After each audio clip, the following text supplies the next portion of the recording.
I tamponi di fine quarantena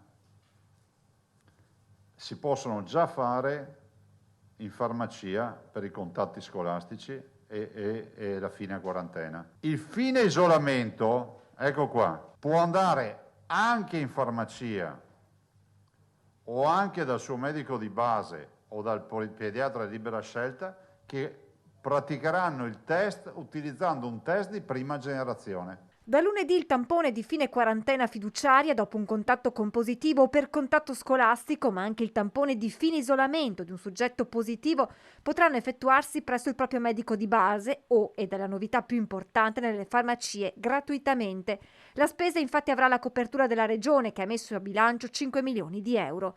Nella tarda serata di ieri è arrivata l'attesa lettera del Ministero della Salute firmata dalla responsabile della prevenzione, professor Rezza, che dà il definitivo via libera ad un provvedimento che vede già pronta la delibera di giunta che ne recepisce i contenuti. Sempre nella stessa giornata verrà attivata una nuova piattaforma regionale. Nel momento in cui sei positivo,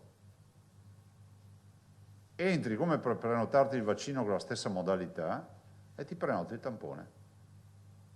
A 7, te lo spara già a 7 giorni o a 10 giorni in base al tuo stato vaccinale. Quando c'è il positivo, già da lunedì arriverà un messaggio. Ti arriva un messaggio che ti dà il link per entrare e fissarti il tampone. Per chi poi è in possesso dello SPID ci sarà la possibilità di scaricare direttamente dal portale il certificato di guarigione o quello di inizio isolamento.